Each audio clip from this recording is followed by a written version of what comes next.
Advocate Mohammad Imran भट्टी आज एक new reported judgement के साथ।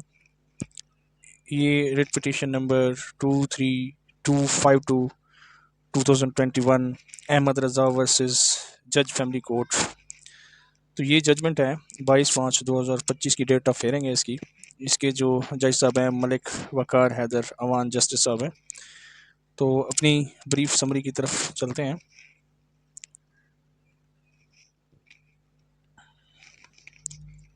जी, ये समरी आपके सामने है, तो इसको ज़रा मोबाइल व्यू में देखते हैं। जी, तो ऑनरेबल लाहौर हाई कोर्ट की ये जजमेंट है। इसका जो मेन एक हम कह सकते हैं कि इसकी जो टैग लाइन है, ये जिस प्रिंसिपल के अगेंस्ट ये जो जिस प्रिंसिपल को ये डील करती है वो यही है कि special oath in family suits, when does an offer expire. तो फैमिली ट्रायल के दौरान क्या एक स्पेशल ओथ के ऊपर, जैसे हम सिविल केसेस के अंदर एक एप्लीकेशन गुजार देते हैं कि ऑन ओथ जो है ना इस केस का डिसीजन किया जाए वैसे तो जो आर्टिकल 163 ऑफ क्यूएसओ है वो यही कहता है कि criminal cases can't be decided on oath, लेकिन सिविल केसेस के अंदर जो है ना वो ओथ के ऊपर डिसाइड किए जा सकते हैं। तो इसी तरह ये केस लॉ जो है फैमिली कोर्ट के अंदर जो है ना स्पेशल ओथ की बात करता है।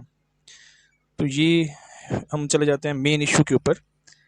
Can a party withdraw from an offer made during cross examination for deciding a case on special oath under Islamic principles। इसमें मेन इशू ये है कि क्या जब एक पार्टी क्रॉस एग्जामिनेशन के दौरान किसी दूसरी पार्टी को ये ऑफ़र दे कि आप इस केस का फैसला जो है ओथ के ऊपर करें, तो क्या वो बाइंडिंग हैसियत रखता है या नहीं, या उसकी कोई लिमिटेशन भी है या नहीं। तो इसका बैकग्राउंड भी यही है कि जो वाइफ थी रिस्पोंडेंट नंबर 2, इन्होंने 2 सूट फाइल किए हुए थे, एक रिकवरी ऑफ मेंटेनेंस का और दूसरा return of dowry articles and gold ornaments का। तो क्रॉस एग्जामिनेशन जो हुआ था 2/11/2020 को, इसमें जो पिटिशनर था अहमद रज़ा, उन्होंने एक जो कंडीशनल एक ऑफ़र जो है ना दी, वो ऑफ़र यही थी कि if the respondent her parents are real brothers take a special oath on the holy Quran affirming that their suit are truthful, I have no objection to the suits being decreed। तो इसमें जो petitioner था during the cross examination उन्होंने ये कहा कि अगर ये जो मुद्दइया है उस केस की, जो यहाँ पे रिस्पोंडेंट नंबर 2 है, उनके वालदैन में से, उनके रियल ब्रदर्स में से, ठीक है, अगर वो कोई ओथ दे दें कुरान पाक के ऊपर और वो ये कह दें कि हमारा दावा सच्चा है, तो मुझे कोई ऑब्जेक्शन नहीं है, सूट इनका डिक्री कर दिया जाए। तो इस के रिस्पॉन्स में नो रिस्पॉन्स और acceptance was made on that day. तो क्रॉस एग्जामिनेशन के अंदर उस दिन कोई ऐसा रिस्पॉन्स नहीं दिया गया, उस ऑफ़र को किसी तरफ से एक्सेप्टेंस नहीं मिली। Ahmad Raza closed his oral evidence and later presented documentary evidence. तो डेफिनेटली जब उन्होंने अपनी ओरल एविडेंस क्लोज की तो उसके बाद डॉक्यूमेंट्री एविडेंस भी दे दी। फाइनल आर्गूमेंट्स के लिए डेट्स पड़ती रहीं तो वो एडजर्नमेंट होती रहीं। अब 20/1/2021 को वो जो रिस्पोंडेंट नंबर 2 थी, उन्होंने एक एप्लीकेशन दी कोर्ट के अंदर कि वो इनको डिसाइड करें कि वो जो क्रॉस एग्जामिनेशन के दौरान जो डिफेंडेंट था, जो यहाँ पे जो है वो पिटिशनर है, उन्होंने क्या की थी, जो ऑफ़र दी थी क्रॉस एग्जामिनेशन के अंदर के ओथ के ऊपर डिसाइड किया जाए, तो हम जो है ना इस चीज़ के ऊपर रेडी हैं। तो फैमिली कोर्ट ने उनकी एप्लीकेशन अलाउड कर दी और directing that any one of the named person could take a special oath as per the petitioners offer. तो ये भी कह दिया कि डायरेक्ट कर दिया ऑनरेबल कोर्ट ने कि उस बंदे का नाम दें कि वो स्पेशल ओथ जो है ना वो देगा जो कि पिटिशनर की ऑफ़र थी।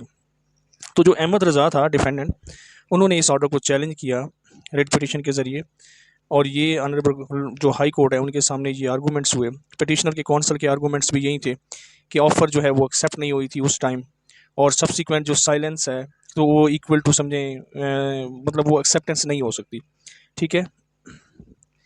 और सीक्स डिसीजन ऑन मेरिट्स, और यही उनकी जो आर्गूमेंट्स है कि इनका डिसीजन जो है मेरिट्स के ऊपर किया जाए, ऑन ओथ ना किया जाए। रेस्पोंडेंट के कौंसल की तरफ से ये आर्गूमेंट्स थे कि वंस मेड कि ऑफ़र जब एक दफ़ा मेड की जाती है कुड नॉट बी विदड्रॉन, और उन्होंने इस जजमेंट के ऊपर 2023 SCMR 153 के ऊपर रिलाई किया।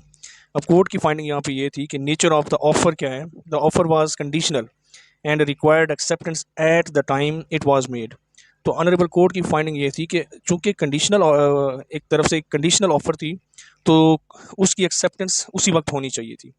और ये जो साइलेंस होती है, ये जो आप खामोशी करते हो या इनएक्शन है अमाउंटेड टू इम्प्लाइड रिफ्यूज़ल। ठीक है, तो ये एक्सप्रेस और इम्प्लाइड जैसे हम कहते हैं, तो ये इम्प्लाइड जो है ना, रिफ्यूज़ल है जब वो खामोश हो गया। तो इसके ऊपर जो लीगल प्रिंसिपल जो हाईलाइटेड है, रिफ्यूज़ल क्या होता है, कैन बी एक्सप्रेस या इम्प्लाइड। एक्सप्रेस क्या होता है कि डायरेक्ट एक बंदा रिजेक्ट कर देता है। इम्प्लाइड में क्या है कि बंदा अपने कंडक्ट के ज़रिए, डिले के ज़रिए, साइलेंस के ज़रिए जो है ना, तो यहाँ पे चूंकि इम्प्लाइड, उसका कोई जवाब उन्होंने नहीं दिया था कि क्रॉस एग्जामिनेशन में जो ऑफर मेड आउट की गई थी, तो उसका इन टाइम जवाब नहीं था, इसीलिए वो इम्प्लाइड जो है ना, इम्प्लाइडली हम समझते हैं कि वो एक तरफ से डिनाई किया गया, उस ऑफर को एक्सेप्ट नहीं किया गया। तो ये ऑनरेबल कोर्ट की जो है ना फाइंडिंग्स हैं। और डिस्टिंक्शन फ्रॉम साइटेड केस, ये जो ऑनरेबल कोर्ट में वो जो साजिद महमूद केस जो है ना, वो फैक्चुअली उन्होंने कहा कि ये डिफरेंट फुटिंग के ऊपर है।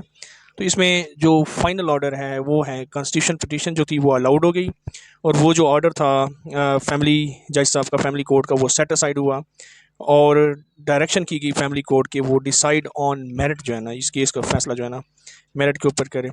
तो ये जी मेन पॉइंट्स थे कि कोई भी पार्टी है अगर वो ऑफर करती है special oath, can revoke it if not accepted immediately. ठीक है, silence is not consent specially in legal proceedings.